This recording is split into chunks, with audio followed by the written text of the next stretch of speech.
एक हरे भरे गांव के किनारे एक छोटा सा खेत था। उसी खेत में एक गधा और एक बकरी रहते थे। गधे का नाम था धन्नू और बकरी का नाम था चंपा। धन्नू बहुत आलसी था। वो दिन भर छाया में लेटा रहता और काम के नाम पर बहाने बनाता। दूसरी तरफ चंपा बहुत चालाक और मेहनती थी। वो सुबह जल्दी उठती, खेत में घूमती, घास ढूंढती और मालिक की मदद भी करती। एक दिन मालिक ने दोनों को बुलाया और कहा, कल बाजार से अनाज की बोरी लानी है। तुम दोनों साथ जाओगे और बोरी लेकर आओगे। चंपा ने तुरंत सिर हिलाया, ठीक है मालिक।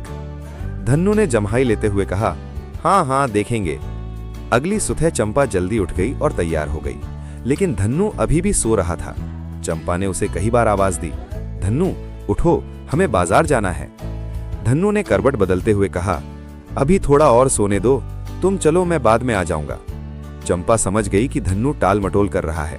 उसने सोचा, अगर ये ऐसे ही रहा तो सारा काम मुझे ही करना पड़ेगा। उसने एक योजना बनाई। कुछ देर बाद धन्नू उठकर धीरे धीरे बाजार की ओर चला। वहां पहुंचकर उसने देखा कि चंपा पहले से ही तैयार खड़ी है और बोरी उठाने का इंतजार कर रही है। मालिक ने बोरी गधे की पीठ पर रख दी। बोरी बहुत भारी थी। धन्नू ने मुंह बनाया, अरे इतनी भारी बोरी, मैं तो थक जाऊंगा। चंपा मुस्कुराई और बोली, धन्नू अगर तुम रास्ते में आराम करते करते चलोगे तो बोरी और भारी लगेगी। जल्दी जल्दी चलो तो जल्दी घर पहुंच जाओगे।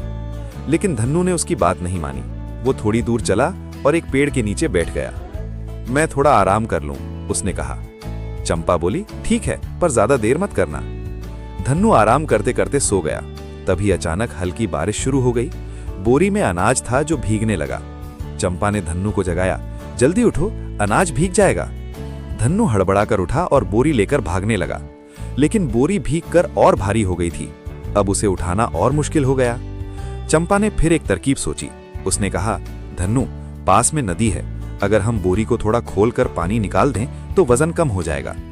धन्नू ने सोचा, अच्छा है, वजन कम हो जाएगा। दोनों नदी किनारे पहुंचे। चंपा ने बोरी का थोड़ा हिस्सा खोला और अनाज को सुरक्षित रखते हुए पानी निकाल दिया। बोरी हल्की हो गई। अब धन्नू को समझ आने लगा कि चंपा कितनी समझदार है। उसने शर्माते हुए कहा, चंपा मैं सच में बहुत आलसी हूं। अगर मैं समय पर उठ जाता और मेहनत करता तो हमें इतनी परेशानी नहीं होती। चंपा मुस्कुराई, कोई बात नहीं धन्नू, अगर तुम मेहनत करना सीख जाओ तो सब आसान हो जाएगा।